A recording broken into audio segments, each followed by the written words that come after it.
What's up, Tiger Gang? It's JT here from the Poco Moonshine family. I got my buddy Kerry. How you doing, buddy? I'm doing good. Well, actually, It's no, it's a, not Kerry. That's Mario. Oh my gosh, man! I'm telling you, I must be going blind. it's a me, Mario. It's me, Mario. I can't wear that anymore though. I can't see anything, Yeah, or breathe, right? and you can't really hear me. Yeah, Yeah. We're just having some fun today, you guys, and we thought it'd be fun to come at you guys with some carnivore diet myth versus facts, and have some fun with it because there are a lot of things that get said about the carnivore diet that really aren't true, right, Kerry? absolutely. A lot of it not true. Now, one of them is that carnivores can only eat meat. I get that all the time on my comments when they see me eating eggs or something. They're like, that's not carnivore. That's not carnivore. That's a myth that carnivores can only eat meat. That's a myth. We're allowed eggs too, you guys. Right? I've mistakenly said sometimes beef, butter, bacon, eggs, but then I'm like, wait, actually, I eat more than that because sometimes I'll have chicken or fish occasionally, but mostly beef, butter, bacon, eggs. But if it's an animal product, it's carnivore in my opinion. Yeah, we can even have butter. Just because it's not meat, that doesn't mean it's not allowed on the carnivore diet. I get that all the time on my shorts. They're like, oh, messing up. That's not carnivore. I'm like, Right. yes, it is. An egg is an animal product. Right. Well, you know the other funny thing, JT, is when I don't know if you've experienced this, but when I tell people I'm carnivore, they're like, "Oh, you like meat?" I'm like, "Yeah, it's only meat." And then they're always like, "Yeah, but you have some vegetables, right?" I'm like, "No, it's just meat." Well, you have fruit, right? No, it's just meat. It seems like you always have to qualify that a couple times with people. I guess it Yeah, was unbelievable to me at first too. So they just can't get the wax out of their ears when we're talking carnivore. I made a short the other day when I was eating pizza and all that junk, man. Nobody said nothing to me. But then as soon as you say you're on the carnivore diet, man, everybody has got an opinion or they're an expert or something. yeah, Do you yeah. got a myth you want to bring up next? Oh, I came prepared, JT. I got We a can bunch go of back myths. and forth with them. Okay, so here's one. The carnivore diet is not sustainable. And I guess this could be for many reasons, but What for a this load of one, crap. they're saying it's not sustainable for the planet. Oh, the environment. Yeah, I'll take that one off mine. It is sustainable for the environment. You brought it up in one of your videos, buddy. You were talking about how um when these packages of spinach and greens, they get packaged, right, in these plastic things, and some of them come from Mexico and they get shipped all the way to Wisconsin, and that's driven in a semi truck. It doesn't come here by UFO, not yet, but right right, now it's semi truck, which pollutes the air. And then they eat only like maybe half or 3/4 of the thing, and then they have good intentions. You'll probably put it back in the fridge and then pull it out 3 days later when it's brown and bad, and then you throw the plastic out, you waste the spinach. It was driven all over the place. And then they're mad because you went maybe 15, 20 minutes out of town to your local beef farmer and picked up a whole bunch of meat that came from exactly where you're at on that beef farm. So I don't know, man. I think it's sustainable. You're only killing one animal and you're eating it, and then you mentioned too all those birds that die from the pesticides. There's millions of them, and even more. I think it was like 200 million get sick and 67 million die a year. So right, that's a lot of other sick birds that literally almost died. And for all the birds that did die, it's not even like a chicken or something. Like the animals we kill on the carnivore diet, we eat. We get nutrients from them. We get everything we can off the animal. So pesticides, they literally just kill the animal and nothing. The animal's dead. It's diseased. It's you can't eat it anyways. right, right. And I agree with all of that. And one thing I just want to add quick this is something I learned. I'm always trying to gather more wisdom. That's why I love talking to you, JT. You're one of the wiser people I know, especially for your age. Credit where due. But Hey, I Maggie, learned a lot from you, man. yeah, well, Rancher Maggie, 82 years old, that was one thing that she really wanted to get across was how we keep pulling vegetables and stuff out of the ground, but we're not putting anything back into the ground. And the soil it's like the dust bowl. There's no nutrients back in the soil. On Maggie's ranch, she has cows. The cows poop on the ground. It's a circle of life, and that poop fertilizes the ground. That those nutrients and stuff from that get back into the plants, and come and it's like this circle of life, but we just keep Maggie's point was we keep pulling things out of the ground, but not putting things back. And that is not sustainable. And it's very scary. It's something she's really has on her mind and is worried about. And we should all be It's more 100% right, because that's right in line with what my coach taught me. He says any stream of abundance, and if you don't give back to whatever stream of abundance you're getting from, if you don't give back to that stream, the stream will just trickle down and end. Like, you got to give back to where you're getting from. So if someone gave you good information, give back to them. Do something nice for them because they gave you good info. When a lot of people out here, they're giving people a bum steer, they're lying to them. So even the earth is the same way. I mean, if you don't give back to it with nutrients and do something good for it, it's just going to be done given back to you. I mean, you just took and took and took, and you can't do that for long. Right. And I know that kind of firsthand, being starting out as a homesteader for 8 years now. We tried growing a garden here. It was so hard. People don't know how hard that is. I remember, like, when the pandemic and stuff hit, a lot of people were like, well, if there's ever some big disaster or something, I'll just start a garden. And in my head, I'm like, good luck with that. It could take you a couple of years amending the soil and putting chemicals in there and trying to get the pH and the balance right just to grow some vegetables that have barely any of the nutrients you need. And we get all of that nutrients from the meat we're eating. So. Well, and you can see it's hard enough to grow a garden in normal conditions. You're going to do it during some sort of disaster. I mean, right. Good luck, man. Right. Yeah, no, you got to give back. You can't just keep taking from the land. So I think that's a lot of things too. Now they're switching a lot of these farms. If they stop making a certain food, or they'll switch where the crop is planted next year. So that way it's a little bit more better crop. Rotating things around for sure. Yeah. All right, I'm just ticking one off my list here. Yes, so we only eat meat. That's a lie, you guys. That's a lie. Take that one off. Now, they say that carnivores don't get essential nutrients, Kerry. We're not getting the nutrients. And I sent you something today where they said you need fiber. You don't have fiber in your diet, that you're setting yourself up for disease and death. And I just don't agree, man. I just don't agree. And they said too in this article I'll be bringing up with Dr. Chafee when I have him on the channel here soon. The article said that keto-based diets, including carnivore, produce a lot of constipation. So they said it'd actually be a good idea for carnivores to put some fiber in their diet if they were smart enough to do that. Yeah, it's a bunch of garbage. I'm telling you, I cannot wait for Chafee to tear that article up. 275 days today, I have had nothing but meat. Beef, butter, bacon, eggs, animal products. So when they say that you lack the nutrients, when is it going to hit me? On day 276? On day 300? And when is it going to hit other people that have been doing this for a long time, like Dr. Chafee, 10 years on and off, 5 years straight? Maggie, 82-year-old carnivore. She's been doing carnivore for 60 years. She's only had animal products. She's one of the healthiest, fittest people I know. She's like, I'm just getting started at 82 years old. So where are these deficiencies going to hit these people? I don't get it. We get all of the nutrients and vitamins and everything I need from meat. I've done it for 275 days.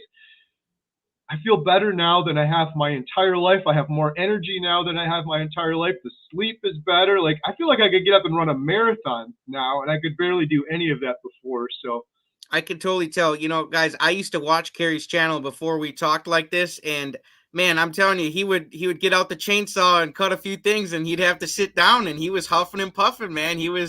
And I could tell, man, you were doing the video, but you weren't excited about it, man. I could tell you were just going through the motions. You kind of had some things going on in your life, and it's what you wanted to do, but you weren't enjoying it at the moment. And that sucks, man, when you don't feel good and you still try to do things that you enjoy and you just don't truly enjoy them. So that's one of my favorite things about getting all the nutrients. Now I feel so good. Like you said, I've never felt this good, and I'm enjoying everything. Look at this live stream. I got my bacon suit on. Like, you don't feel this good if you're not getting nutrients.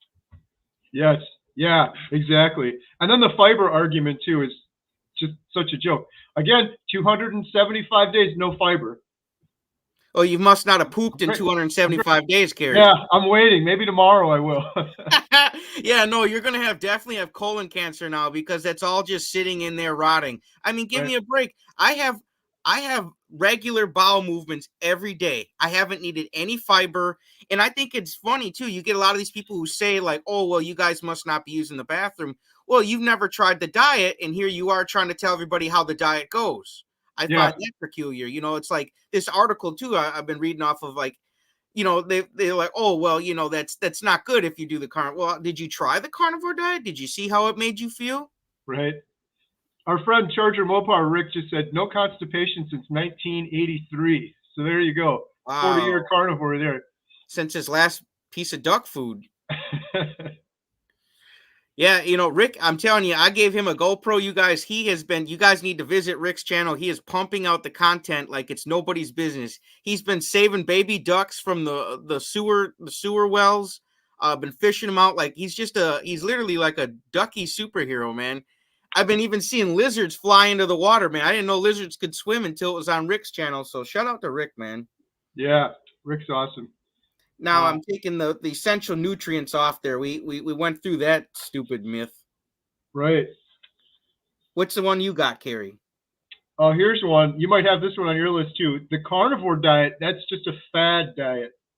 Yeah, this is not Atkins. This is a way of life, man. This is with the proper mindset, you can feel good physically, mentally, and spiritually on carnivore diet. Like, no, it's not the silver bullet. It's not going to cure everything, but man, can it sure heal the body in a lot of different ways. I'm a firm believer in that.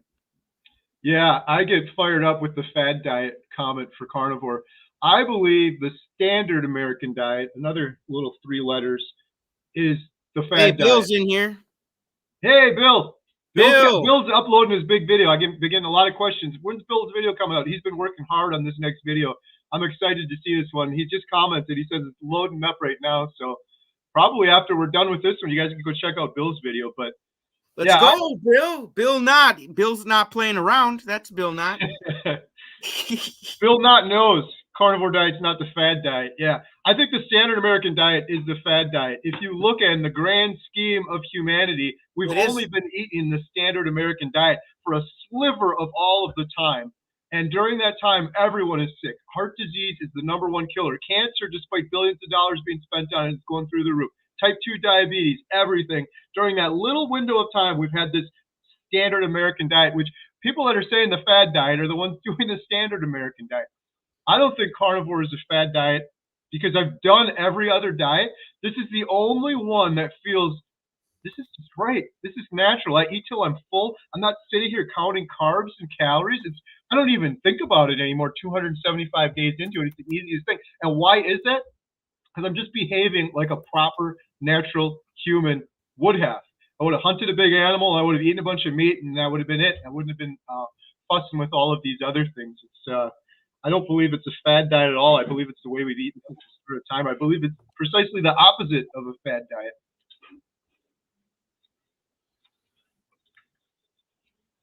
Yeah, absolutely.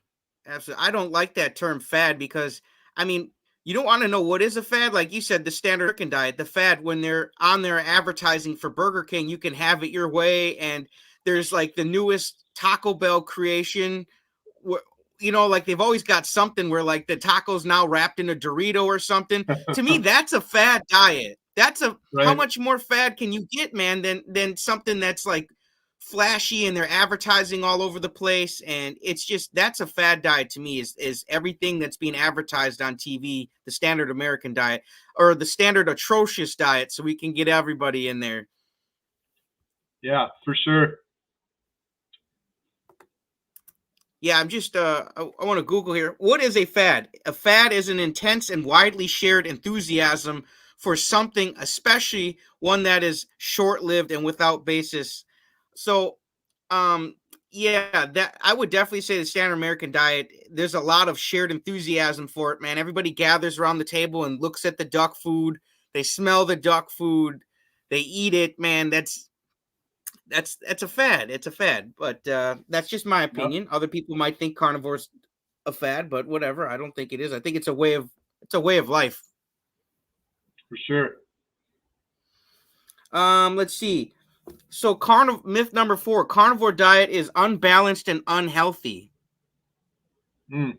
I don't agree with that at all, man. I mean, if it was unbalanced and unhealthy, your eyebrows would have fell off by now, Kerry. There would be something wrong about you that I could immediately see. Like you were talking about those deer. Like imagine a bunch of overweight deer with double chins and all this stuff, you know, walking around.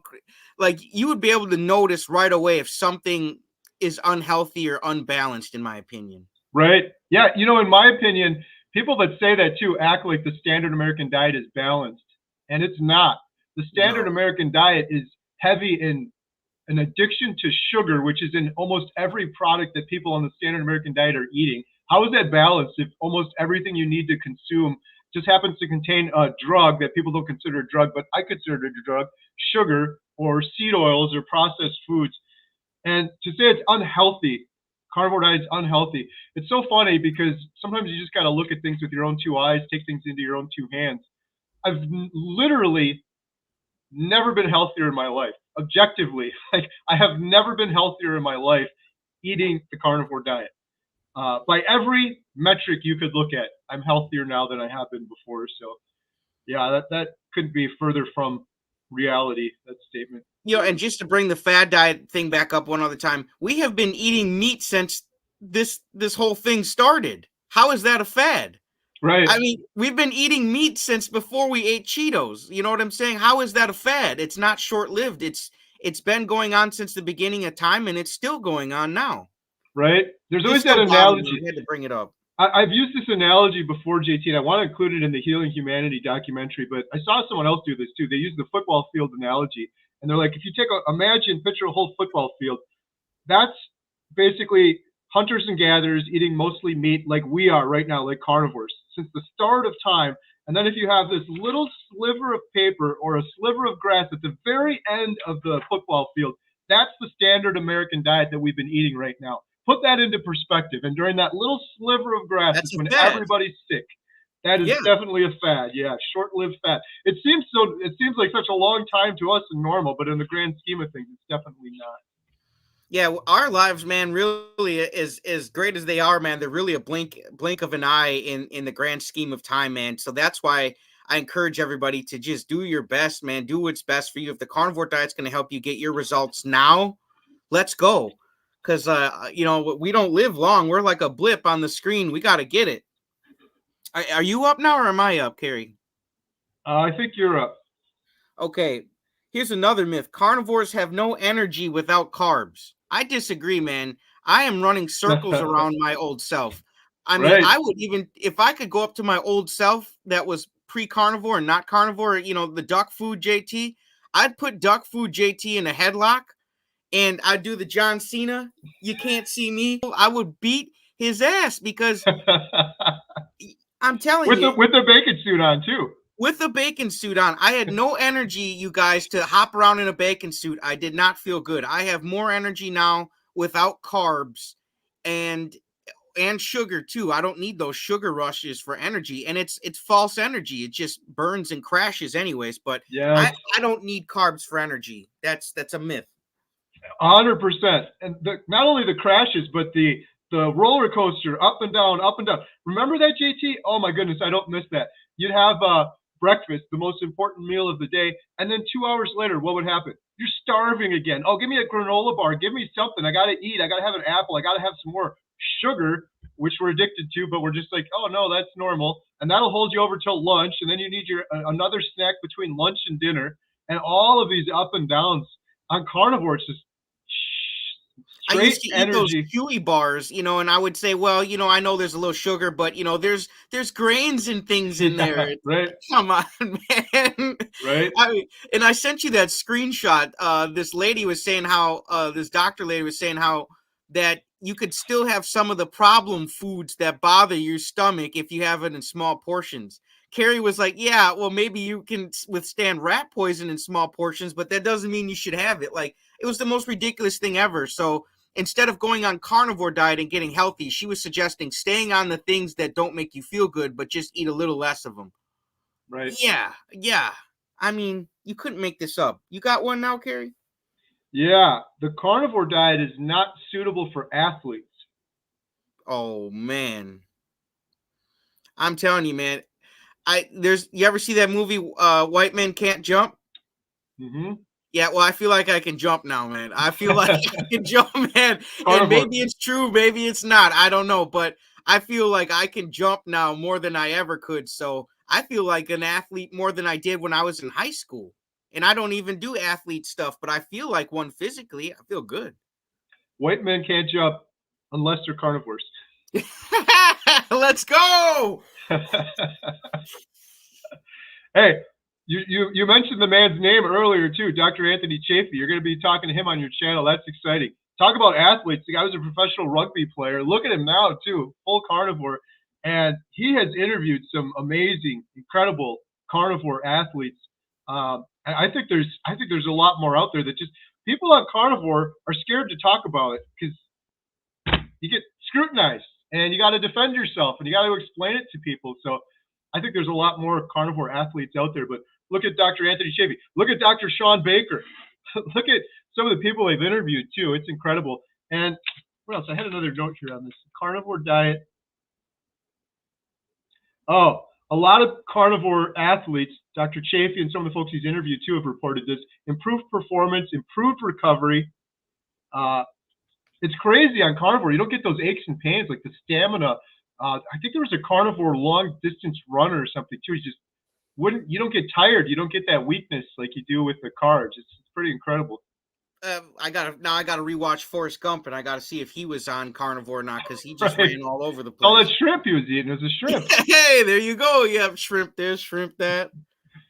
All right, I'm next here. Here's another myth: your cholesterol skyrockets on the carnivore diet. Now, maybe sometimes it does in some people's case, but not all of the time. And my wife's cholesterol has not spiked. Hers was right in the middle of the damn green bar, and her doctor was so annoyed and pissed off about it because she couldn't poo-poo the carnivore diet because she straight up told her, I'm on carnivore. And then she's like, yeah, we'll see about that when we get your tests. Well, she got the test, and they're right in the middle of the green on everything, and she's like, well, I guess you can continue. I guess I can continue. You guess, you're pissed off. You can't give me a statin or something. I'm going to be on the rest of my life. Yeah. Ridiculous. When you go in there again and they tell you about the statins, you need to ask them, JT, what is this going to do for me? I've heard Dr. Barry and others talk about this. If you stick on that statin your entire life for like 30 years, I think it may give you like 5 extra days.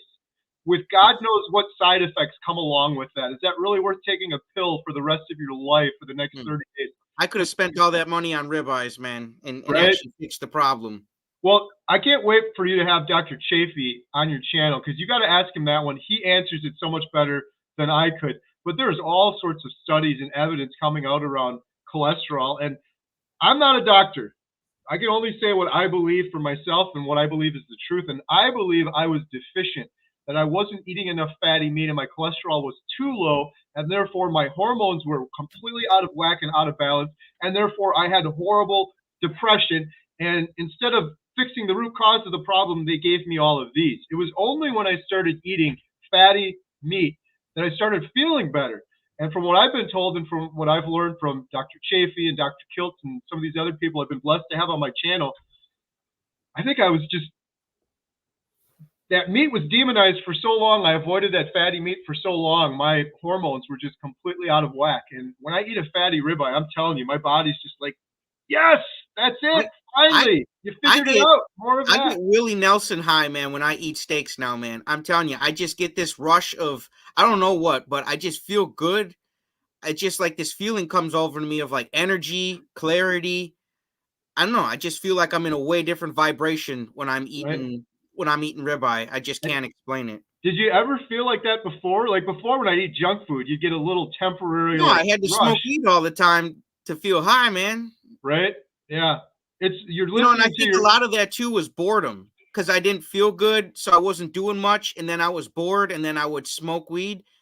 And now that I feel good, I'm into way more content. I'm into way more projects. I'm talking to my friends more, my family more. I'm just, there's no time too, besides not wanting it. Like I feel like if someone is out there struggling with that, like, boredom was probably my biggest trigger for wanting to smoke, was just boredom. So If you could find a really good, maybe start a YouTube channel, that's probably going to be half of your battle, and then eat some ribeyes and you're going to be good to go. Right? Yeah. It's like you listen to your body more, it seems like, on carnivore. So when you're eating that steak and you're getting that high, it's probably your body like, yes, more of this. You're doing it right now. Yeah, that earwax is gone. Right. Here's another one. Carnivores risk kidney damage. Man, I'm telling you, man, I'd be laid up in the hospital with kidney failure right now, man. All the ribeyes I ate, if that was true. Right. I had years ago. Rick I wouldn't had have no kidneys, man. exactly Maggie too. Maggie's no kidney issues with her. 82 years old, 60 years of carnivore. I had kidney stones twice in my life, Ooh. and those were when I was on the standard American diet, and those were the most painful thing I've ever been through. In fact, when I went in to get treated for it, the woman said between childbirth and kidney stones were more painful. She had both. She said kidney stones were more painful than birthing a child. Oh, man. It's horrible. But I had that on the standard American diet. I didn't have that now. I haven't had any issues with my kidneys now. So I don't think there's any clear evidence either linking high protein intake to kidney damage in healthy individuals. I know Dr. Chafee's talked about that many times. I think Dr. Barry's done some videos on it too. So you got another one for you? Yeah, let me see. You actually covered a lot of mine on here. I've been taking, if you do one that I've got, I take it off the list. That way we don't hit people with repeats. Carnivore is cruel to animals. Oh, absolutely not, man. It is actually saving animals, man. If we could kill less animals because we're actually eating whatever animal that we just killed instead of eating all these greens and veggies and stuff that put the pesticides on all the food, and then the insects are dying, the birds are dying, and the animals that eat the birds and the rabbits are dying. I mean, what a domino effect that has. I think carnivore has a way better domino effect, and I love that was Emma that came up with compassionate carnivore, right? Right. Yep. Yeah, that was her. She's a carnivore angel, man. She really is, and she nailed it right on the head. We are compassionate carnivores. We are compassionate about animals, and I think there's nothing better than being a carnivore and knowing that that animal didn't waste its life, man. You got full nutritional value out of that. Everything. They're eating beef cheeks, cow tongue. Some of the carnivores even like the brain. I mean, I forgot they would back in the day. They said they used to make it all the time. Their grandparents and stuff. So, right. Yeah, I'm on the same page. The thing is, like with vegans, and Emma was one for 5 years, and Jen was vegetarian for 5 years. I love them. Like, they have huge hearts, and that's what they're thinking about. But this is what Emma's learned since, and myself, you have to look at the truth. It's every animal on this planet. It's the food chain. If you want to be alive, another animal is going to have to die. So what's the most compassionate way to do it? And I feel like vegans feel like, oh, we're doing the best. We're not harming anything. But the reality is, like you mentioned earlier, JT, something like 64 million birds die a year from pesticide poisoning. That doesn't count the deer, the fox, the squirrels, the animals that eat the birds that are rotting. And those are horrible, painful deaths from poisoning. And then there's monocropping that destroys entire ecosystems. There's all sorts of bad things that happen from that. And I'm not saying they plan on that, but they still have to at least be honest that their way of life does have some side effects that they maybe didn't intend to have. I'm not saying that that's what they want, but I'm saying regardless, though, that lifestyle has consequence. Every action has a reaction. That's a natural law that my coach taught me. You can't do something without having a reaction. So, I mean, even their way of life is going to have some sort of reaction on the planet. And right. And I feel like Emma, when she became a vegan, she had this misconception like, oh, if I eat salad and cauliflower, I'm not going to hurt any animals. And I think a lot of vegans think that, but it's not the truth. It's not the truth, and the truth matters. I really believe live on cauliflower. Yeah, carnivore, I believe, is the most compassionate diet. Like you said, we get grass-fed beef from my neighbor. I see the cows; they treat them really well. They name all their cows; they're awesome. And one cow dies, I get hundreds of meals. I don't know what's more compassionate than that. Like before that, if I was eating a salad like on keto with 10 different ingredients, How many animals died from pesticide poisoning or transporting those things from Mexico, like we said, and then the pollution and then the waste and then the amount of nutrients. That's the other thing that always gets me, like eating a salad. I used to do that all the time, JT, on keto. I'd eat a salad.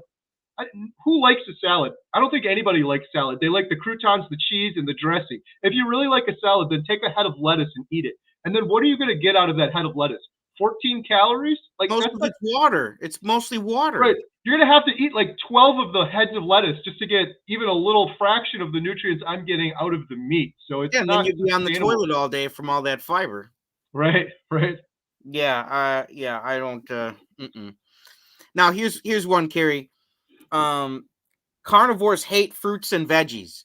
Now, just because we don't eat them doesn't mean, because I see a lot of vegans, they're like, oh man, the meat cult. They think fruits and veggies are evil and the devil. I didn't say they're evil. I didn't say they're the devil. I just said that I don't eat them. That's my choice. If I had an orange right now on the camera, do I think I'm going to fall over or die or develop some sort of disease from that one orange? No. But do I want the orange and the sugar that's in it? No, man. That's my personal choice, but that choice does not come from a hatred. That choice actually comes from a love of my body and a love of my health, not from a hatred. Right.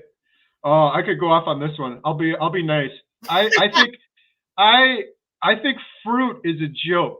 And I get irritated when people, because on carnivore they're always like, "Oh, what about the fruit? Oh, you're not getting vegetables and fruit," like so dramatic about it. Yeah, oh, you're going to die. Fruit. Okay, let's look at fruit right now. I get this comment a lot too.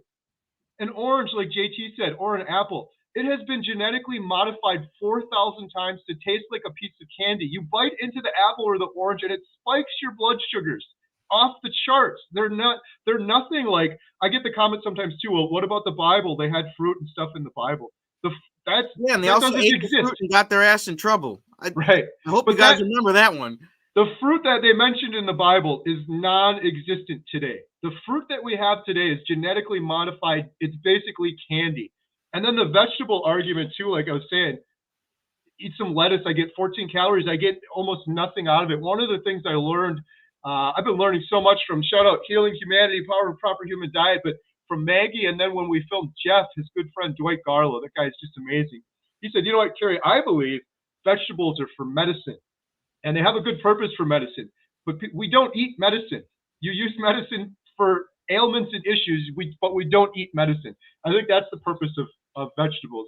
My thing is, if people say to me, why don't I eat vegetables? I haven't had a vegetable in 275 days. I get all of the nutrients I need out of meat. I don't need vegetables. Kerry, you got scurvy, man. You got scurvy. Don't lie, man. Right, yeah. Just getting over it. You know, and I feel like if Adam and Eve were carnivores, we wouldn't be in half this mess, man. They should have ate the damn snake instead of eating the fruit, man. They should have just took the snake off the tree, done a Rick, man, cut its head off, right, and threw it on the fire, man, and had some snake jerky. Right. Tastes like chicken. What doesn't taste like chicken? You got one for us? Okay, here we go. The carnivore diet increases cancer risks. If anything, it's going to get you out of the cancer ward. Yeah, this is a tricky one. Dr. Chafee would, again, when you have him on, he knocks some of these out of the park. There's a lot of misinformation about eating meat and getting cancer, for one thing. The other thing that I do know, and again, this whole Healing Humanity journey, I've been so fortunate to talk to people, but Professor Seafried, that man is doing just groundbreaking work. And I always thought cancer was caused from genetics or a fluke, and we don't know why. And Professor Seafried taught me, no, in most cases, cancer is caused from damage to the mitochondria, oftentimes from chronic inflammation. And you can have chronic inflammation from smoking. You can have chronic inflammation from sniffing a bunch of chemicals and toxic things like that. Or you can have it, which most people do, I believe, from eating processed foods, sugar that's highly inflammatory, seed oils that are highly inflammatory, doing that for years and years and decades and decades. That's what's going to give you cancer. That's what I'm worried about if I was eating that way. I'm not worried about meat giving me cancer. Now, if I was eating all of that other standard American diet, sugar and processed foods, and then eating meat on top of it, maybe I'd be more worried. But the way I'm eating right now, I've eliminated that poor metabolic health. gives me a 6 times more likely chance of having heart disease and all sorts of other issues. I don't have poor metabolic health anymore, so I'm not worried about those things. Yeah, no, and I get inspired watching a guy like Jeff DeProsperous. Shout out to Jeff, you guys. That dude, he inspires so many people, including me personally, man. I know he inspires you too, Kerry. He's the bomb, dude, man. And no offense, Kerry, but he's been one of my favorite interviews I had on Chatting with Carnivores. He switched his bucket hat so many times, Yes. man. He put thought into it, and then when I was talking to him, he was talking about how if he sees someone not having a good day, he smiles at them. Like, dude, this guy is whooping cancer's ass, man. He's not only whooping its ass so good, he's in great shape. He's helping other people smile and feel better. I mean, he's doing it all, man. He's going to his son's game. He's coaching. Just, man, I'm telling you, Carnivore Diet, it does not, man. It's a healing way of life. It's a healing way of eating, and it can heal cancer. I really believe that. I'm a firm believer it can heal cancer, especially with a good mindset. If you're refusing to give up and you want to keep living and you want to heal, I believe that with those right intentions, you can accomplish your goals. Yeah, 100%. Jeff is on a journey to be cancer free, and some of the stuff you're saying, JT, I was so fortunate to witness firsthand. And it's not like just for the camera. He's like, oh, I've got a lot of energy. He had an incredible amount of energy for the week that we were there. Adam and I could barely keep up with him. It was one thing after the other after the other. I said this to him when he was there. I'm like, this is 100% the truth. More than any other person I've met my entire life, that man, Jeff DeProsperous, is living his life to the fullest. To the fullest. That man is truly living. And it's a sad thing in this world right now when you look around. There's a lot of people, they're just whatever. They're just getting by, but they're not living. They're not truly living. And they don't even have cancer, and they're mad. They're mad at their life. They're pissed off. They're angry. They're not happy. And this dude is happy, and he's not pissed off. He's thriving, and he's showing everybody how to do it. He's literally the blueprint on not just how to beat cancer, man, but how to be a good person and how to live life to the fullest, man. So yes. Shout out to Jeff, man. And his channel, too. Shout out to his channel, Blessings on My Journey. What an amazing name, too. He looks at everything as a blessing with gratitude. Man, I've learned so much from him, and I'm trying to do that. Like, every day I'm trying to do that, JT. Everything is a blessing. If you came in here right now and slapped me in the face, that would be a blessing. Everything. Literally everything. If it wakes you up. Right? Yeah. No, you're not sleeping today on this live stream. You're doing good, Kerry. I wouldn't slap you. Now, here's one. Carnivores cannot, did you do this one, achieve long-term sustainability? No, not really. No. I talked about sustainability, but that was more about the environment. So yeah, I think we can sustain this diet for as long as we're alive. Now, listen, I'm not saying if you get on Carnivore Diet, and that's the other thing. I seen this article. She was like, oh, and the carnivores basically preach, like eternal life now that they found carnivore. Sorry that I'm feeling good. And because I'm feeling good, I want to live longer and see more and live more life. So because I want to live to 140, I mean, I don't know if I'll ever actually do it. But no, I know I'm going to eventually die one day from something. But I think the carnivore diet is going to help me sustain a happy, healthy lifestyle for a lot longer than the standard atrocious diet or any other diet would, in my opinion. So I think I can sustain life and wearing this bacon suit till I'm 140, whether they like it or not. Yeah, 100%. And you will be, the difference too, JT, is you will be living your life in the moment and enjoying it versus what was your quality of life before this. I totally believe it's sustainable for a long time. Again, I keep giving these references, but we got Rick Charger Mopar been doing it for 40 years right now. Maggie, 82-year-old carnivore, and I asked her, and she wasn't exaggerating. She wasn't trying to show off for the camera. She's like, I am just getting started at 82. And I truly believe that statement. She is just getting started at 82. She was ripped, JT. I can't wait to show that part. I can't wait to show that part in the documentary. Maggie flexed for us on camera. You guys got to wait for the documentary, but she is just absolutely ripped. JT, is my sound coming through okay? Someone said I'm a little muffled. No, they're all good. They got to clean that earwax out of the portholes. Right here, I'll stay closer to the mic. Yeah, so I believe carnivore diet is sustainable long term. I know several people that have done it, and I know that's anecdote. You just named 3 or 4 people. There's civilizations of people, groups of people throughout the world right now and in the past. We've talked about them before. The Inuit.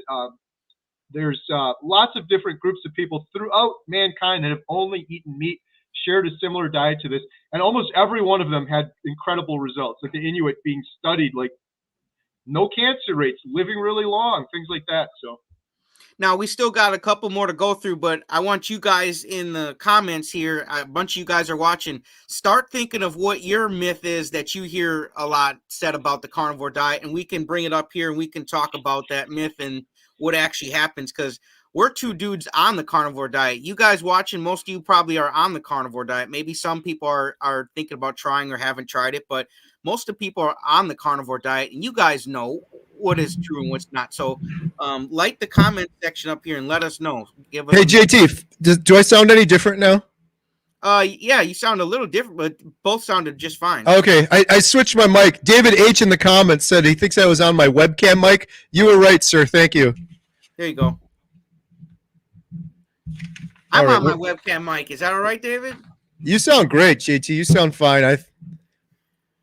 Yeah, I want some myths from you guys. What are some myths that you guys heard that maybe me and Kerry haven't addressed yet, but we'll keep going through and give you guys some time to put them in the chat. And you got another one for us, Kerry? I've got one. I don't know who said this, but I found this one online, and someone said the carnivore diet negatively, this one's a joke to me, but I got to say it, the carnivore diet negatively impacts mental health.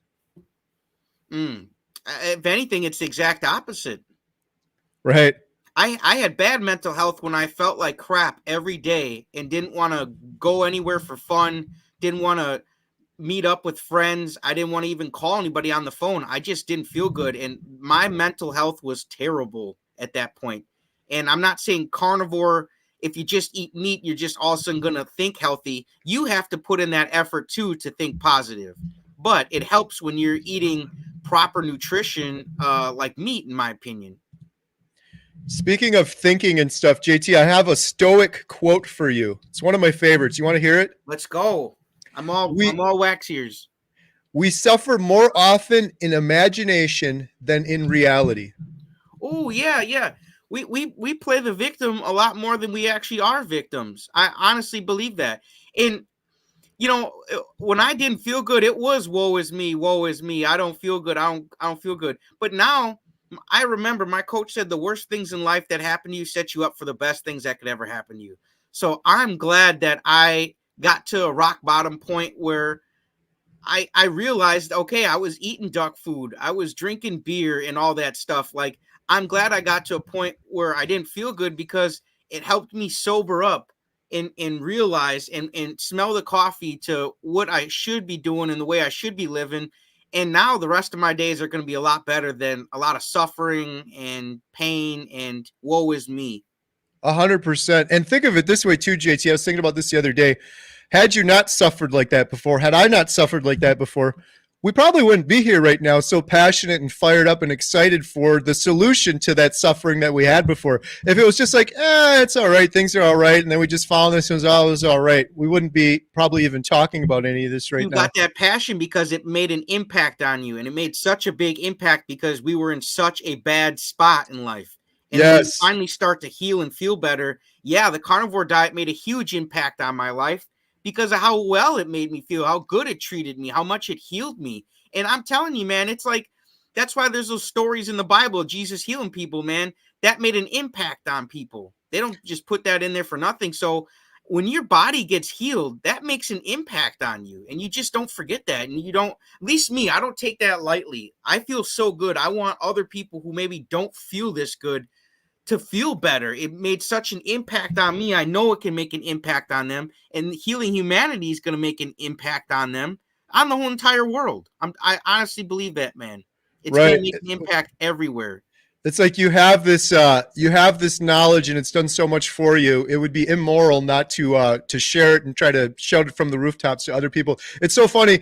Shout out Adam Carnivore today. I did an interview with him. It's going to be on his channel in a little while, but we were talking about this a little earlier.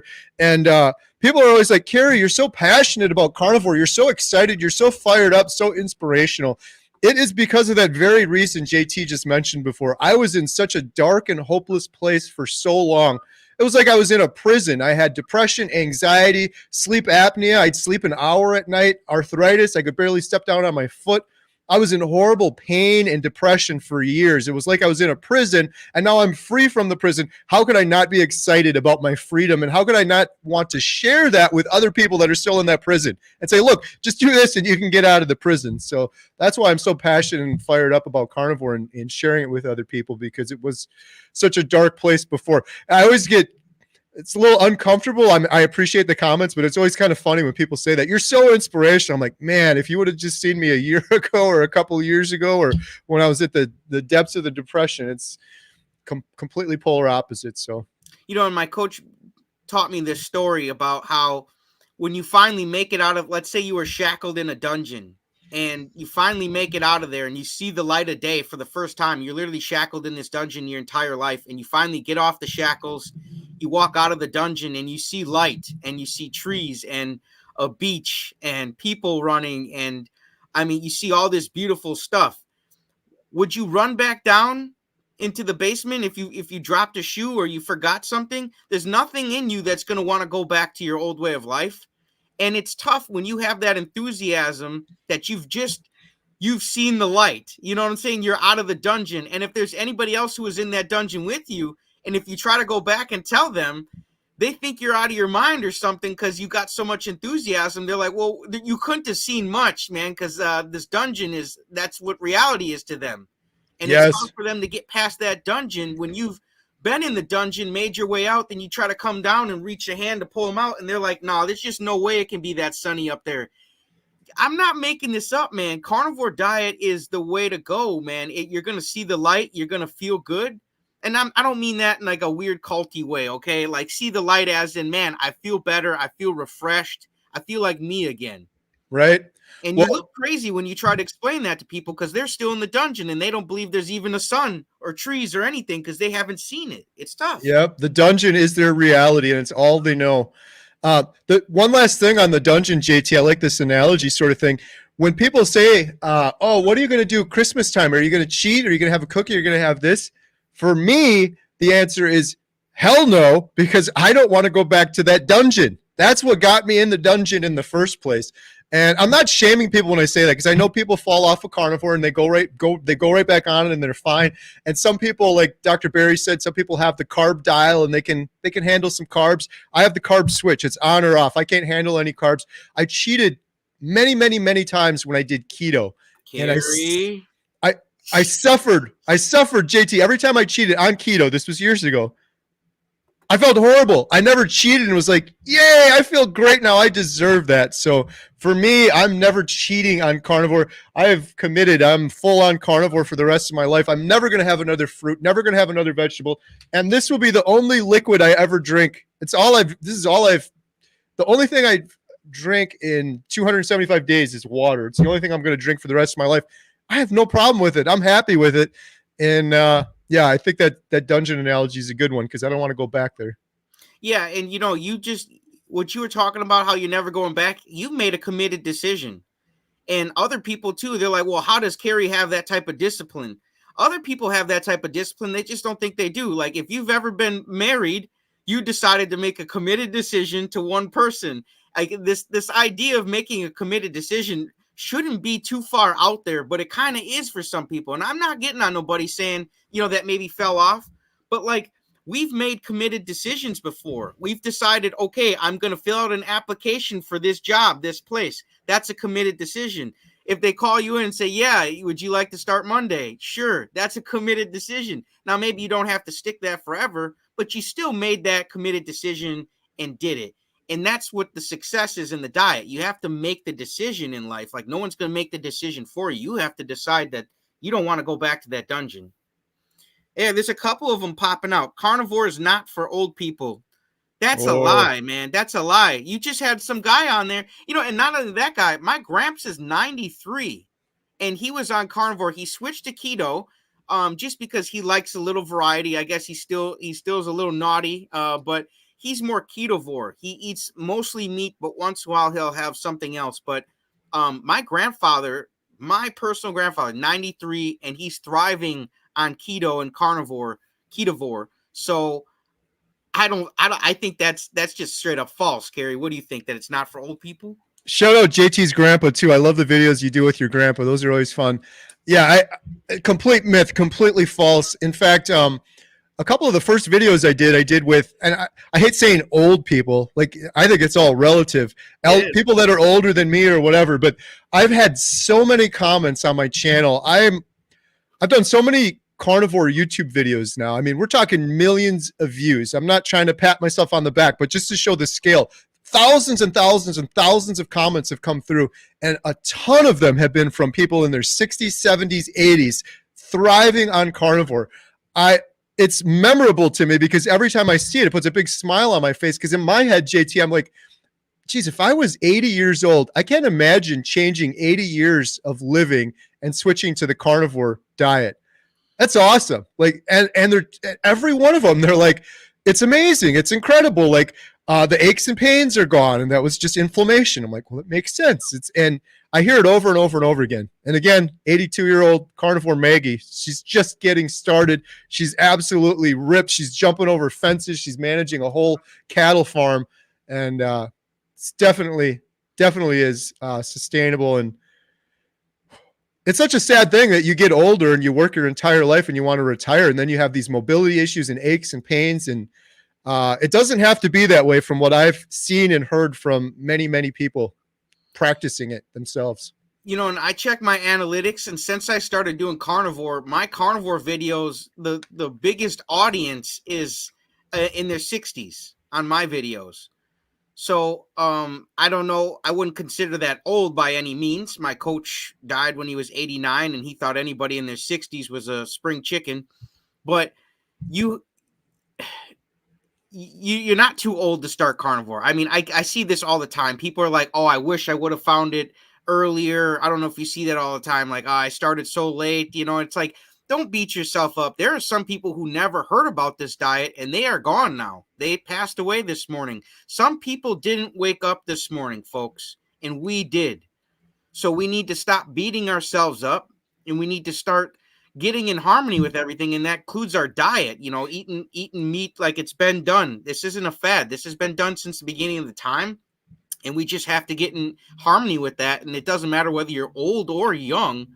And I was just saying, my biggest carnivore audience is in their 60s. So, and I told my wife, I said, well, I said, most of the ladies I'm attracting, and it says my biggest audience on my analytics is ladies.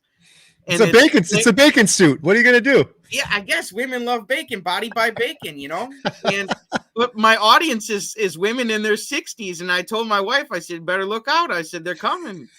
They're coming. They're on carnivore, and they're not slowing down. So nice. No, you can be plenty old as they say, but it's just, I think age is just a number. It's just in your mind. My gramps, he was driving a convertible, having a cell phone and a girlfriend just until he just stopped driving, but he does everything else that he wants to do.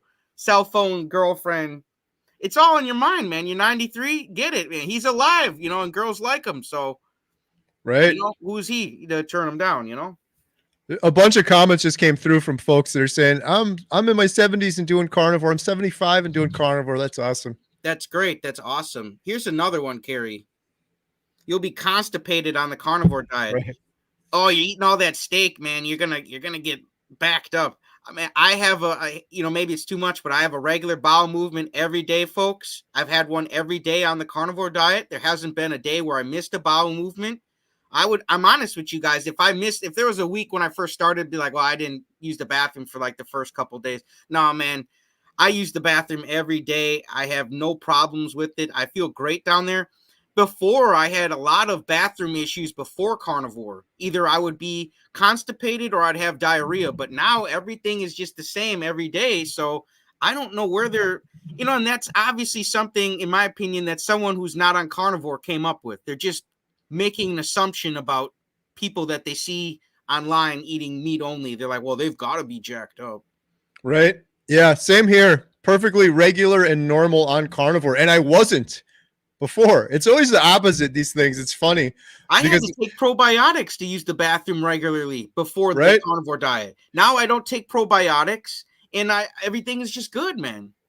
Most of these myths, JT, we could just take the word carnivore out and put standard American diet in there, and then it'll be true. You will be constipated on the standard American diet, because I had constipation on the standard American diet. I haven't had it in 275 days on carnivore. I'm just Because fine. I was eating so much duck food that my body just didn't want, and I could only quack out so much at a time, and you just get backlogged.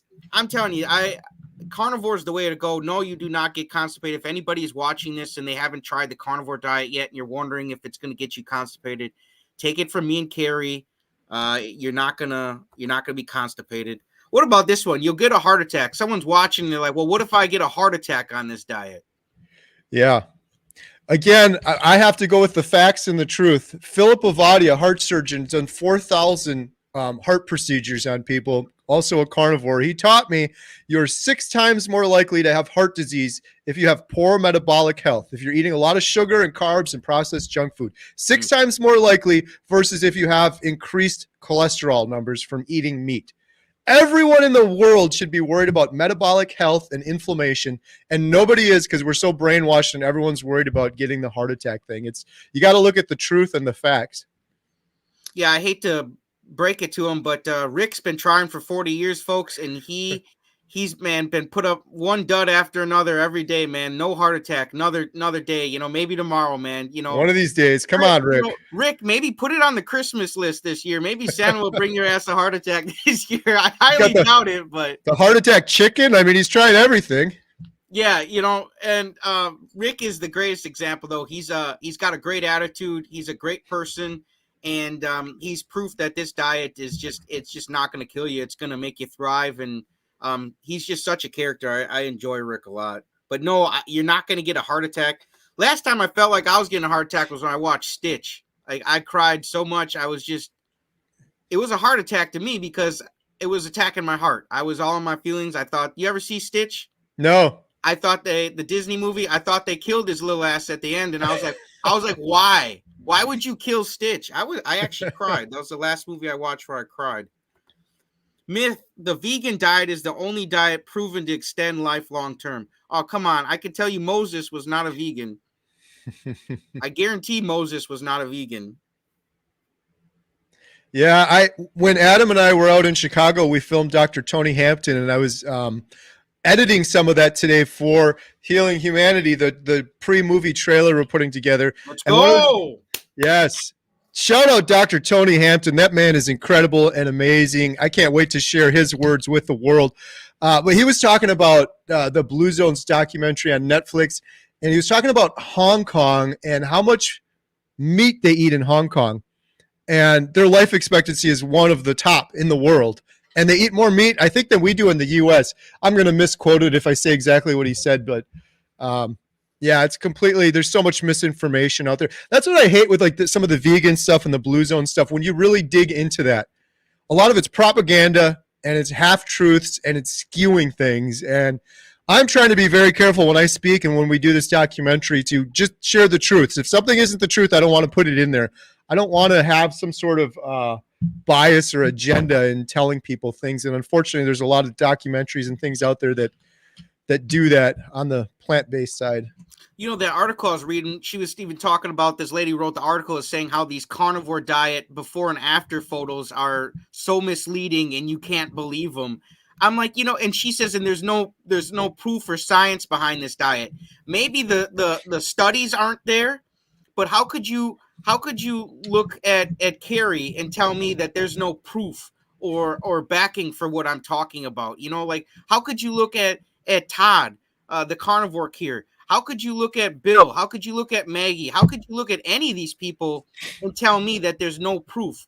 That's why I love, okay, so we don't have studies.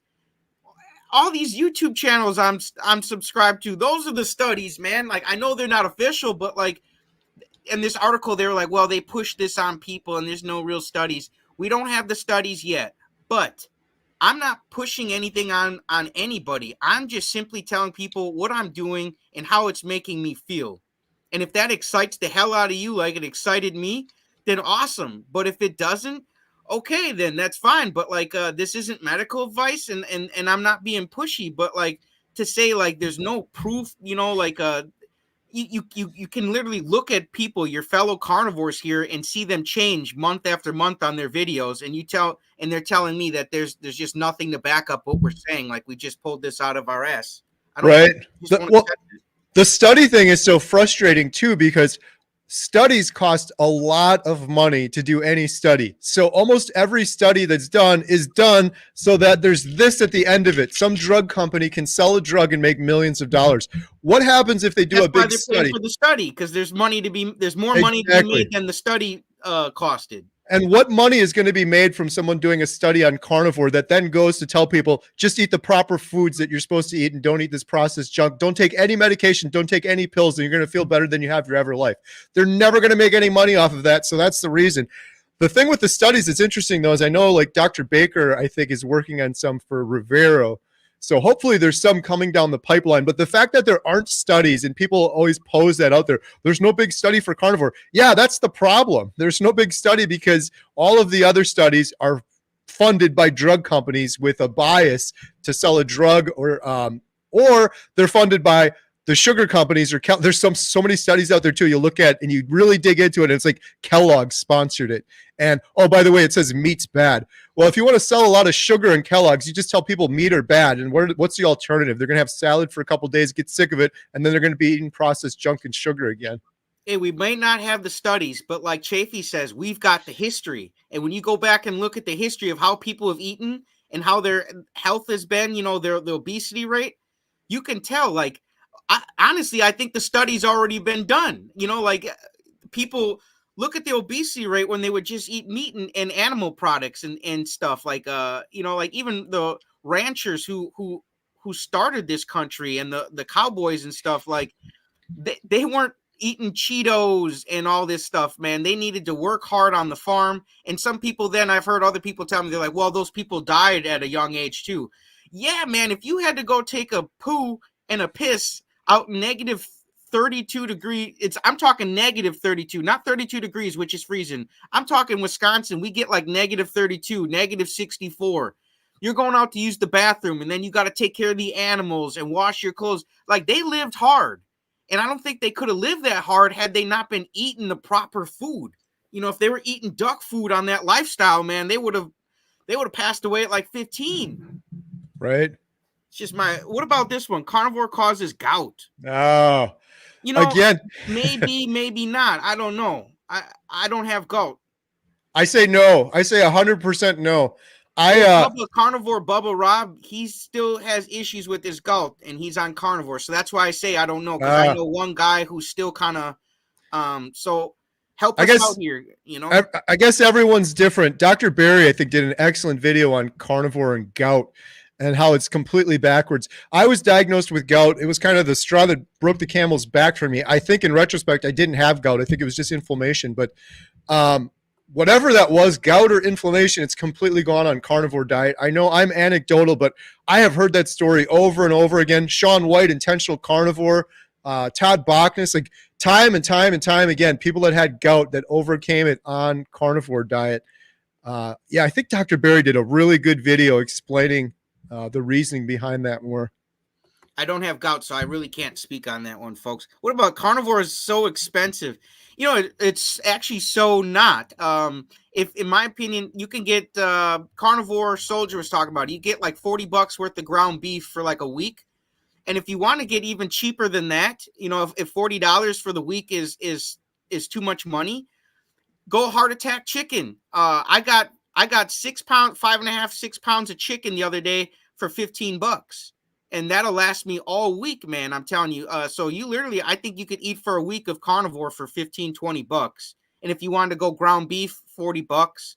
Maybe if that ground beef was grass fed, you might be up to $60. But yeah. I don't think it's expensive at all.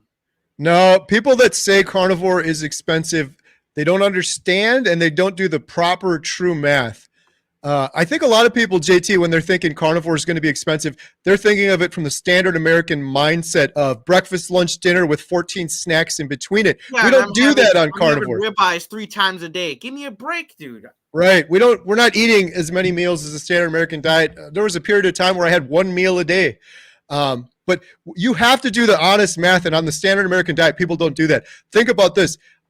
Before carnivore on the standard American diet, I would or just the general public, they would go in the morning and have Starbucks. What is that, $8-10? Or you'd stop at the gas station every single time. I used to do this, get a big Diet Mountain Dew. Oh, I got to grab my snacks. I'm at the gas station. Starbucks Breakfast is like $8.50 for one coffee when you could have spent another $1 for $9.50 and gotten a ribeye. Right? Breakfast, and then you got your snack 2 hours later because you're hungry, and then you got your lunch. After dinner, what do you have? Oh, I got to have dessert. On the weekends, you're going out to eat, getting pizza. Maybe you're going to get some beers with the friends at the bar. I don't do any of that on carnivore. Yes, ribeyes are expensive, and I eat a lot of them, but when you really do the true math, it's significantly less expensive than the standard American diet. And really do the math. JT, you know how expensive all of these were? Co-pays, doctor visits, trip to the doctor over and over again. 275 days, I haven't had to go to the doctor for anything. I don't have any prescriptions. I don't have any co-pays. I don't have any doctor visits. I have endless energy. I'm getting way more done. So it's way less expensive on like a million fronts. Yeah, and you're killing it, Kerry. I'm so proud of you, man. You had your handful of issues, man, more than I did, and you just bounced back, and you're such a good example for everybody, man. I absolutely love you, man. Oh, thank you. I appreciate it. I absolutely love you too, JT. You're the best. You guys, this has been a blast. Should we wrap it up, Kerry? Yeah, sure. It's up to you. If you want to keep going, you keep going. Whatever you want, buddy. I'm free. If we got a couple more questions, I'm happy to take them. Otherwise, if we've answered them all, I'm good too. Okay, yeah. Do you guys got any more myths you'd like us to talk about? I'm going through. I'm trying to find them right now. There's tons of you guys in the comments. So, yes, no, it's not expensive at all. It's all in your mindset, man. If you're gonna think like Donald Trump and you want a ribeye for every meal, then I guess you're probably going to be spending some money. And speaking of that guy, who do you think eats more steaks, Biden or Trump? Jeez, I don't know. I would say Trump, man. He's falling asleep less. Biden seems tired all the time. I don't think he's getting enough ribeye. Right. Here you go. Yeah, let us know too. Who eats more steaks, man? Trump or Biden? Here's a question for Kerry. You're gonna light up the comments with that question. Yeah, I think Trump eats more steaks than Biden, man. He's just a little less sleepy, but they're both old, man. I'm sure they all get a fair amount of sleep in it. Right. Imagine, Kerry, JT. JT, you just made me think of something. Imagine if we had a carnivore president. Oof. I actually Googled that today to see if there's ever been a president that's eaten carnivore. Nothing came up. Yeah. Or keto. The only thing that came up was Venus flytraps and meat eating plants, they said. I was like, what? Right.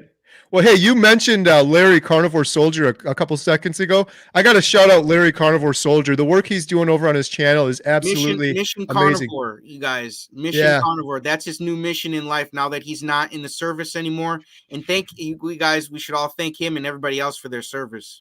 100%. Yeah, check him out. He mentioned in one of his videos a while back, imagine if the entire army was carnivore. Like what next level they would be. Clarity, brain, thinking, energy. That would be something. Imagine if we had a president that was carnivore. We're going to need that for when we fight the aliens, Kerry. Everybody has to be on carnivore. Otherwise, we're going to get whooped. Right.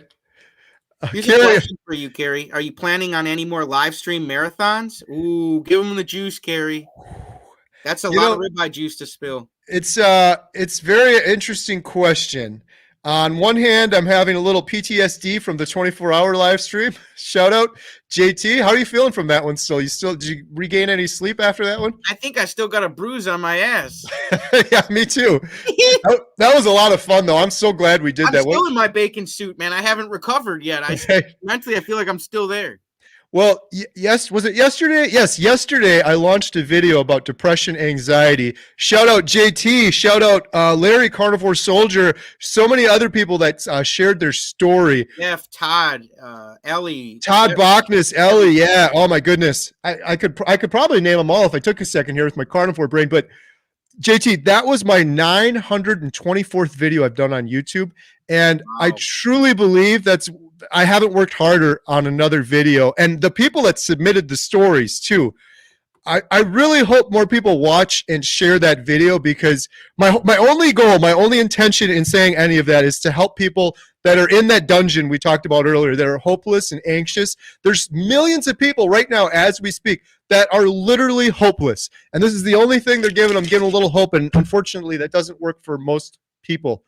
So I'm hoping people will get that video out and share that video. But long story short, I was thinking about doing a depression, anxiety, mental health focused live stream. Let's go. I'm totally up for it. I just, I don't know if I want to do a 24-hour one. Maybe we don't need to do a 24-hour one. Man, half a day is awesome, man. And it shows a lot of care, because if you're just streaming for an hour, it's like, okay, it's 2 hours, all right. But if you're saying, hey, we're going for a whole half a day because this topic is important, we're going to be talking for hours about this topic because it is important. You literally could save someone's life if they see this and they were literally maybe about to commit suicide or something. They don't feel good, or they're depressed, like this could save a life. I think it's super important. Well, and I was thinking, all of the wonderful folks that sent their clips to me that are in that video we just mentioned, we just got a snippet of their story. So we could have them come back individually and tell a little bit more of their story, do Q&A, and awesome. That would be pretty cool. And then maybe have some experts or specialists come in. So in that video, I had Dr. What do you guys think about that idea? Would you guys like to see that? A mental health marathon? Ooh, a mental health marathon. I didn't even think of calling it that. That's good. Oh, I got all the ideas, Kerry. Just stick with the bacon suit, man. You'll be fine. Jan Smith said, do it. Don't do 24 hours, but just a few videos. Yeah, 24 hours is a little bit much.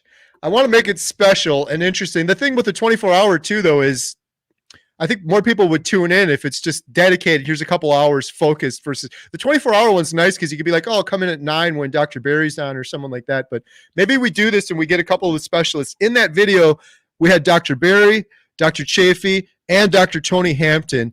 But there's some other. If we do it on a Friday, we might be able to get Chafee in on it. Yeah. Yeah, I'm sure he's got a lot of great words of wisdom when it comes to mental health and carnivore. I guarantee it. For sure. That whole video, too, by the way, it was sort of a dress rehearsal precursor for the documentary. Like, let's kind of flush this out, see what works and see what resonates with people. I'm getting really, really good feedback on that video, and the numbers on YouTube when people are watching it, they're staying and watching a lot more of it than any other video. So that's always good to see.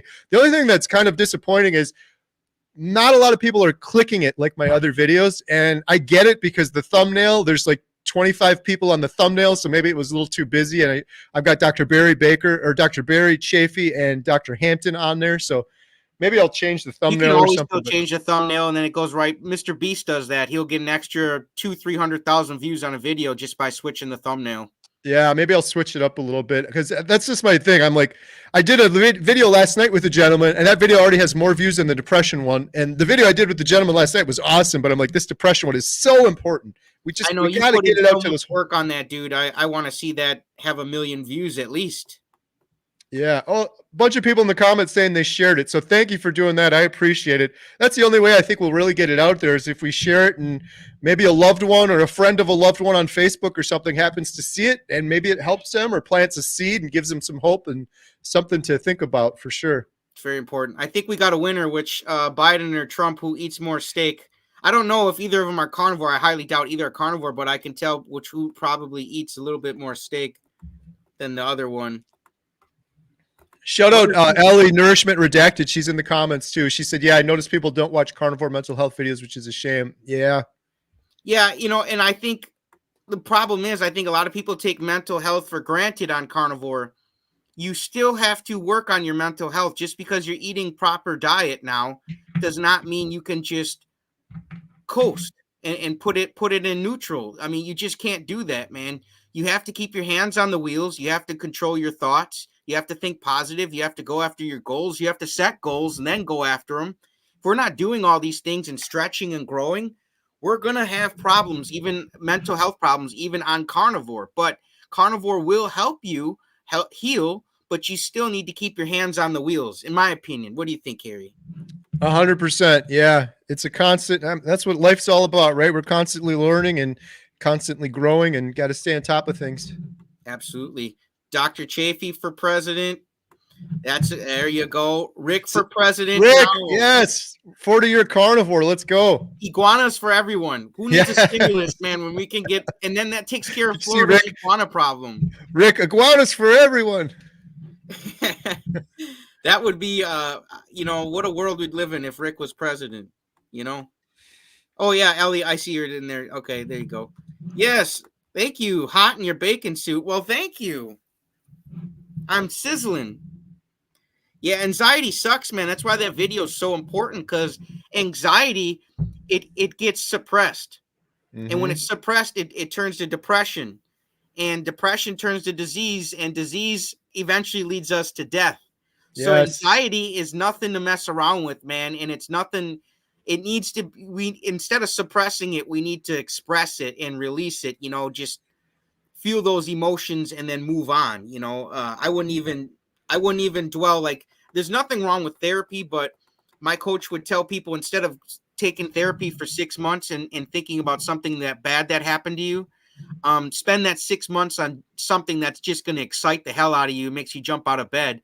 And for the lady, my coach taught that too. She started a program where they make schools in Africa, schools that actually have electricity, a lunch, hot meals. They have tampons for the girls, because sometimes when they're on their period, they can't go to school. They have everything they need, because most of the times when they build a school in Africa, they'll just put up 4 walls and there's no lights or anything. And they're like, well, how come no one's using it?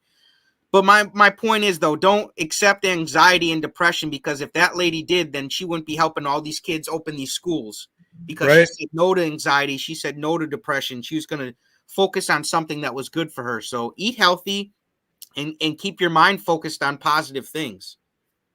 The anxiety thing too, my goodness, I've heard so many stories of people reversing anxiety on carnivore, myself included. Back to my quote I shared earlier, we suffer more often in imagination than in reality. That was the truth for anxiety. And the last thing with anxiety that's so crazy is, like, humans are not meant to live that way. Anxiety is there for a purpose. Like, if a lion runs out here and tries to attack me or something, then there's a purpose for it. But just constantly being anxious every single day about every single event is not the way humans were meant to live. And it's a flight response, and to be stuck in a flight response all the time, that's, man, how unnerving, unsettling, uneasy. Just your heart's racing. Yeah, just be stuck in that vibration when you don't need to. So I feel for anybody suffering with anxiety. I've had panic attacks in the past, and that was pre-carnivore. Now that I'm on carnivore, I haven't had any panic attacks. Maybe if I go to the store and there's sale on ribeyes and there's only one left, and I realized I could have been there earlier, I might have a slight panic attack then. But otherwise, no, I'm doing good.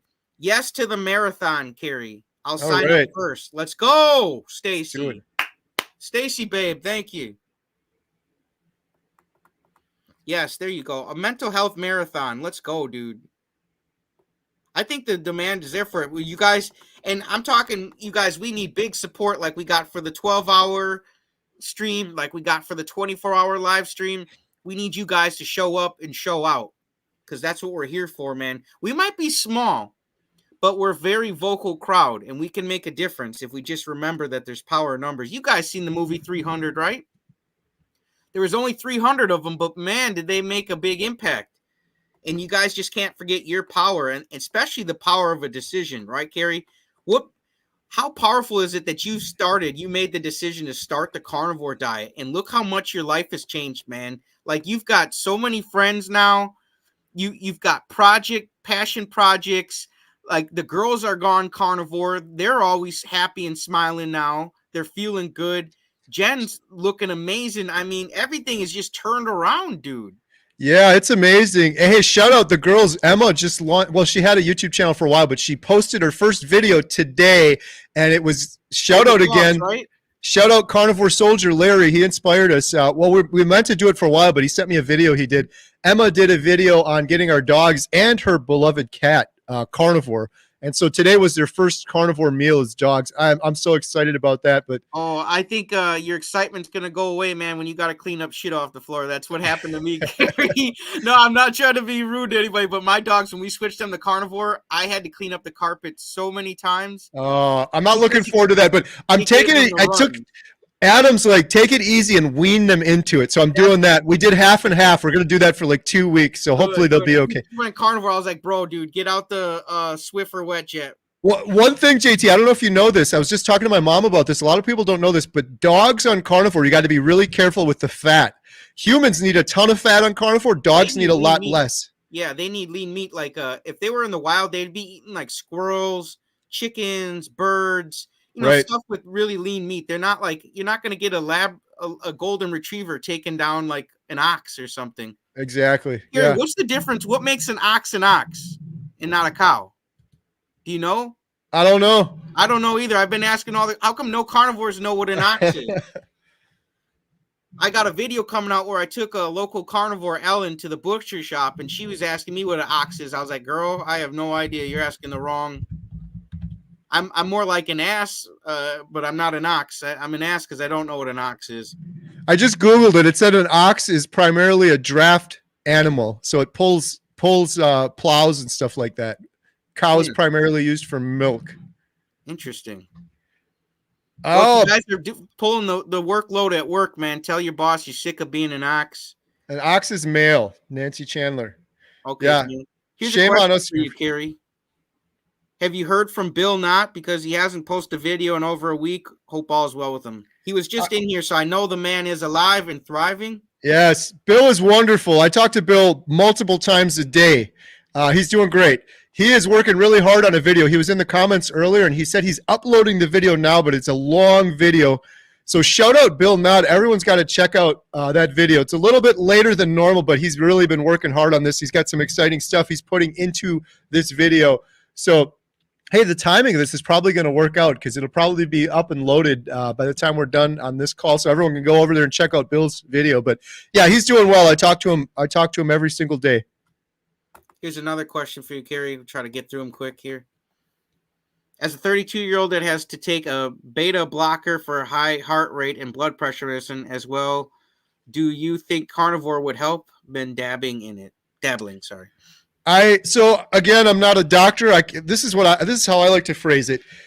If I was a 32-year-old taking a beta blocker for high heart rate and I had high blood pressure medicine, I would 100% be doing carnivore with what I know now. I believe carnivore is the proper human diet that everyone should be doing. So that would be my answer for sure. And one thing I'll add real quick is I had all sorts of heart issues on carnivore, including an irregular heartbeat that is normalized. And one really important thing I've learned from a heart surgeon, Philip Ovadia, is when in ketosis, the heart performs much more efficiently than when you're burning sugar for fuel, much more efficiently. And I think that's why my irregular heartbeat reversed.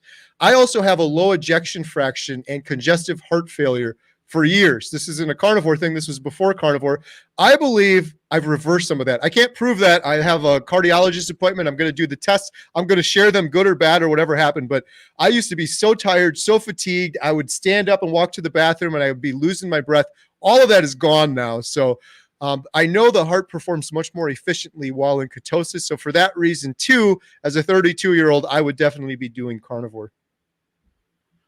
And here's a last one or two more we do quick here. A myth. Carnivores disregard fiber and gut health. I wanted to bring that one up because I have better gut health now than I ever did. I had to take probiotics because all of the carbs and junk food I was eating made my gut so unhealthy that I felt terrible. And the only way to feel halfway better while still eating the duck food was taking probiotics. And I took probiotics for the first 30 days I was on carnivore. And then ever since, I have not taken any probiotics because it healed my gut. That first month literally healed my guts. So no, I don't think we ignore gut health. What about your gut, Kerry? Is it healthy or not? 100% healthy. One of the incredible things on carnivore is you get to this point where you just don't really feel your stomach anymore. And my entire life, not feel it. Yeah, my entire life, I've always felt my stomach, or it was always heavy, or bloated or hurting or something, but there's always this weight here.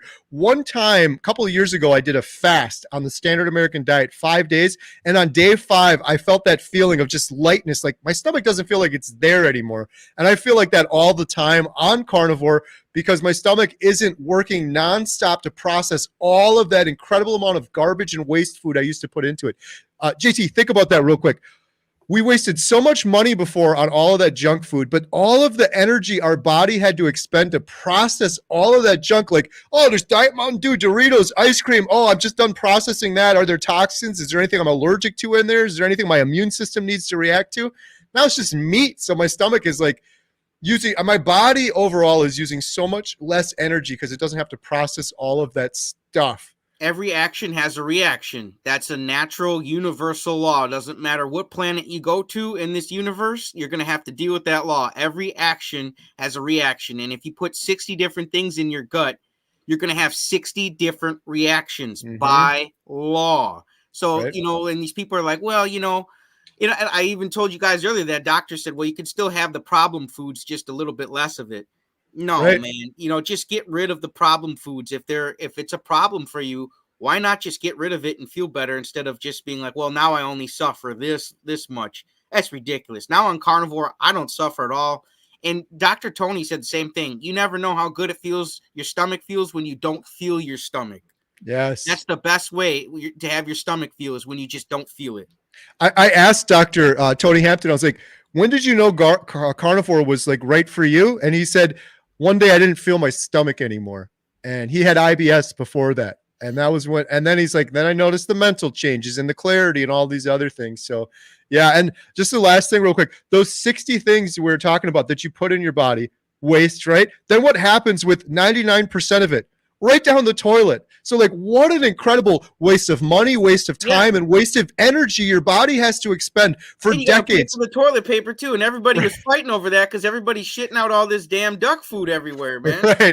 Right. But for 43 years, my body had to expend all that energy to process stuff that ultimately was just waste going down the toilet. What a toll on my body. And then I wondered, why was I fatigued and tired? They suggest to have the fiber. Well, that's all it's doing is just your body doesn't even want it. That's why it expels it. It doesn't even want it. It doesn't want it in there. It's why it kicks it out as quick as it can. Doesn't need it, doesn't want it. And your body's using up energy to kick out something that was just pointless to put in there in the first place. So eat a ribeye and let your body use energy to gain energy. Does that make sense?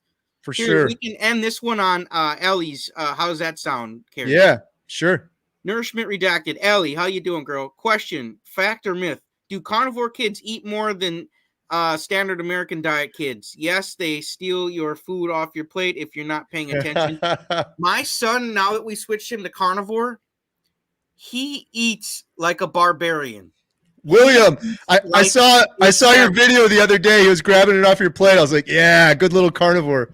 Yeah, I ordered a steak and they'll eat. It's funny when we go out to eat, they'll be like, and what does he want? I'm like, well, he's eating what I'm eating. Whatever steak I get, I split with my boy.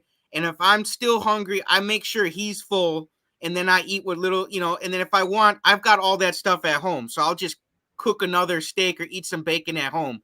But I always split my meal with my son. And sometimes, on carnivore, he can eat so much food now. I feed him all day long. I'm a stay-at-home dad right now. I feed him all day long. This dude eats all day. I know he's growing, but I cannot stress you guys. He eats all day long. Eggs, bacon, summer sausage. Brats, you name it. I'm constantly just bending my iron cast skillet, man, because he's eating so much food. So I do think kids on carnivore eat more, because I think their body's just in harmony. It's clicking on all cylinders because they're getting proper food. And I noticed too, this might be too much for some people, but when I clean out his diapers, when he was eating veggies and stuff, I don't know if any parents are in the audience, but they've got these little plastic pouches like with veggie packs, and sometimes they'll put grains and fibers in there and stuff. Holy crap, man.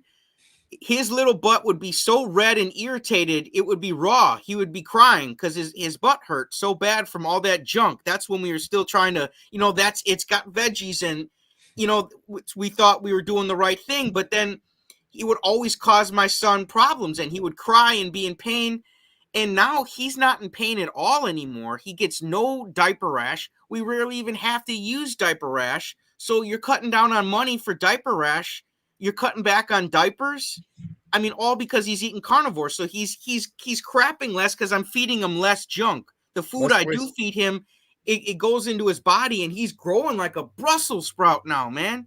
Like, that's JT. I gotta tell you, Ellie, everyone, good job. My goodness, William is just going to be. You're saying he's growing like crazy right now. Jeff DeProsperous for his age already. Wow, Jeff D, our buddy Jeff D, his two boys are carnivore, and they're just killing it. And William, from such a young age, can you imagine growing up that way with the proper nutrients and the proper food instead of putting that waste in him? Since that would just go right up. He started at 1.5. I wish I would have started his entire life, but I didn't know about the diet till he was about 1.5 when I heard about it from Kerry. It's going to be amazing. Just amazing. He's going to be at least 3 inches taller than me. He's going to be 50 pounds more muscle.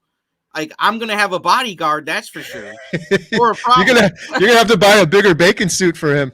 Yeah, no, for real. So I just want to put that out there that I think, and like Chafee said, if it's good for you, it's good for your kids, it's good for your dogs. Like, don't be stingy, man. Don't make the dogs eat processed food while you're chilling over there on ribeyes.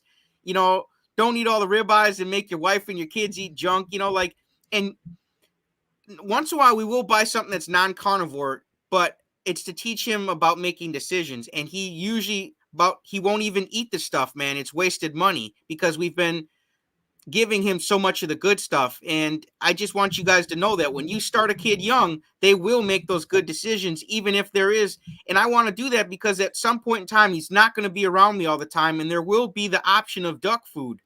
And he's got to learn to seek out the better option. And yes. I'm going to teach him what the better option is. And I'm going to just tell him it'd be great, if you could do that. And I explained to him too, that mommy and daddy weren't so healthy. And now we are healthy. This isn't because we don't want you to not have fun. There's no Mountain Dew for you. If he goes to a party or something and they're all having Mountain Dew, whatever. If he wants one, whatever. But am I going to buy Mountain Dew, packs of Mountain Dew for my household for him to have all the time? No, he's still a child and I'm still in control. But I still do, as much as I am in control of him because he's a minor, I still want to teach him about making decisions. It's a fine line. I know some of you guys are like, well, why would you buy the duck food if it's not good for him? I know, but I still feel like he's got to make some decisions. And it's not like I bought him a thing of rat poison and told him, oh, don't eat that because you might die right away. He's not going to die right away eating the duck food, but it's still about making decisions before he starts making those decisions so many times where he would die from making that bad decision. Hopefully that made sense for you guys, but no, absolutely. It's amazing, JT. And not just the fact that he's growing and he's bigger than you, but his mental clarity and not having the brain fog. Dude. Yeah. I have to watch it. He picks up on everything now. And the doctor was saying he's a little bit more advanced for words and things than he should be. And I think it's awesome, man. I'm not saying that's all carnivore, but I'm saying I don't think his diet is hurting his mental development. Right. So it's only going to help. It's got to accelerate it too. Like if he can go through all of school with that mental clarity without the brain fog, and yeah, that's incredible. Yeah, and I think all of us parents, Kerry, you could probably relate. I want my son's platform to be the highest point that I could ever reach. You know what I'm saying? With my hands, I want him to start from his launching point to be as high as I could ever reach. And that's what I want with this channel. I want to, one day when I'm done with the channel, I'll pass it off for him and he can run the channel, and where he's going to start is where I left off, as high as I could reach. Are you're going to have a little ceremony and hand over the bacon suit? Hey man, one day, I hope he wants to run the channel with me one day, because we'll do it together, but eventually I would like to give the channel to William, and then I would like to do maybe like some haunted, start another channel and do like some haunted house videos and stuff. You got to come to the theater again, JT. I'm sitting here right now. That door flew open. You guys, when I was there with Kerry, we were talking about Ghost. He's got a cabinet behind the door over there. There's like white cabinet. And while we were talking, the door just flew open on this cabinet, man. It was funny because Jen swears that there's ghosts at the movie theater. I'm sure there would be, man. How old is that theater? 1859, and I'm sitting in the dark basement right now because I wanted to give you my full attention, JT, for this call. So I'm here alone in the 1859 theater. All the lights are off upstairs. Should we take you? Should we take you to the little back there? You guys, I'm telling you, Kerry, he's the man, dude. And I saw you watching Elf the other day, you lucky jerk. Oh, yeah, we had a private party come in, and I was like, what movie did they pick? Elf. I was like, yes, a good one. We had seen Deck the Halls, Kerry? No, I don't think so. Oh, my gosh. If you guys out there, I just saw Deck the Halls. It's got Danny DeVito in it. If you're looking for a funny Christmas movie, you guys, this year that you might not have seen, type in Deck the Halls. See, if you have Sling TV, I know it's you can just pull it up on Sling for free. It might be on Hulu and all those other ones, but Deck the Halls with Danny DeVito, you guys are gonna laugh your asses off. Your carnivore asses are gonna get even skinnier laughing. Danny DeVito, he wants to make sure it's the internet is just coming out kind of in the movie, and his daughters found a website where you could pull up the map, kind of like the first Google Earth type thing. And they're like, oh, the neighbor's house can be seen. And he's like, well, where's our house? They're like, well, it's too small to be seen. So he wants his house to be seen from the space satellite images. So he's going to put on all these Christmas lights to make his house super bright so it can be seen from space. And his neighbor ends up just hating his guts because the house is so bright. It is hilarious, you guys. Check out that Deck the Halls. That's my – do you have any Christmas recommendations before we go for a Christmas movie? Other than Elf, one of my longtime favorites that I could recite is Christmas Vacation with Chevy Chase. And I thought you were going to say Home Alone. You've got the bad guy poster in the room. I was changing my Paw Patrol suit, and I saw the Wet Bandits. That's who it is, the Wet Bandits. The Wet Bandits. Yeah, that was from the previous owner. I love that one, too. But actually, on Saturday, I believe on Saturday, we're doing a free Christmas movie, Christmas Vacation. Yeah. And this weekend, hey, bring William up if you want. We're playing Migration, brand new, Montello Theater. We got it for 2 weeks. Thinking about it, man. I might have to pick up a duck suit, man. Start waddling. Let's go, you guys. He got the Mario. Let's go, Mario. That'll be me this weekend, even though we're not playing the Mario Brothers movie. But hey, when Mario 2 comes out, but if you JT got me Kerry in a Mario Brothers suit, you got to come to the theater. Otherwise, you guys, I don't know, man. You're just letting life tick by, and you're just being so boring if you don't visit Kerry at his theater. It's a lifetime opportunity. JT, so many new carnivores have been coming into the theater. I know I said that before, but even this last weekend, I think there was a gentleman here in the chat that came into the theater and got some pork rinds and some water, and it was pretty cool. He listened to my live stream earlier. Any electrolytes? No, I should. I have a whole bunch of elements. I don't think you need a permit for that, right? Probably not. Yeah, they're prepackaged. Yeah, that's a good idea. Put electrolytes in there for the carnivores. What about Home Alone? Which one's better, 1 or 2? Oh, I gotta go with 1. Gotta go with the original. I say so too, man. I love the action. My son, he had never seen Home Alone until a couple days ago, and he was laying down on his little Paw Patrol bed in front of the TV, as we're watching it, and he was just looked so bored as the movie started. But then when the two bad guys actually decide to, when they're like, okay, we're going to come back at 9 and then rob this house. Right. When they actually try to get in the house and they're stepping on ornaments and they're slipping on the ice and their hats are set on fire. My son, he went from being like this to he sat up, looked, and also had the biggest smile. And the more these dudes got hurt, the more they laughed. I was like, dude, William, you're hilarious. So Home Alone is definitely, I feel like it's not Christmas unless you watch Home Alone. Yep. Yeah. It's a good one for sure. That's a good one. Well, you guys, we got some Christmas recommendations. Is there anything on your heart you want to talk about before we head out, Kerry? No, I guess the only thing I'll mention for people that weren't on there earlier, I did that depression video, and I'm really hoping to help the hopeless with that video. So if you know anyone suffering from anxiety, mental health issues, PTSD, depression, please consider checking out that video or sharing that video, post it on Facebook or wherever you can. I really think that's going to help a lot of people. And it's nothing from me. It's all of these individual stories like Ellie and other people that sent them in that I think will really resonate with people and show that there were other people in the dungeon and they're out of the dungeon now forever. And it doesn't have to be hopeless. So. Absolutely. Yeah. And if any of you are watching and you do feel anxiety or depression, or you just feel like things aren't going your way and you're just not happy, don't beat yourself up. We've all been there, and it's something you can bounce back from. It's something you can get rid of. and it doesn't have to last, those types of thoughts and feelings. I would say though to just start.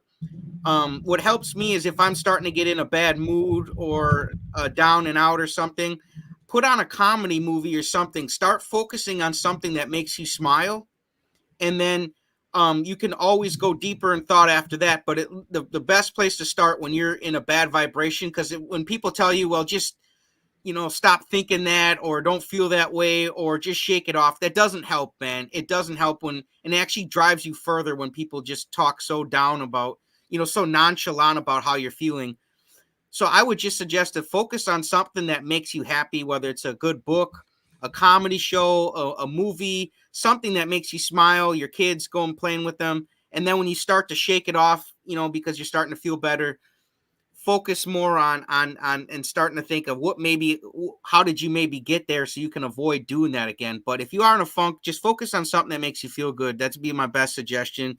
I love you guys. I hope this helped you guys. I know I had a blast with my buddy here, Kerry. Always fun with JT for sure. Anytime you want to do this, I'd love to do it again for sure. Absolutely. You guys, thank you and goodbye. I appreciate it. Rick, I'll do my duck face. Okay, buddy?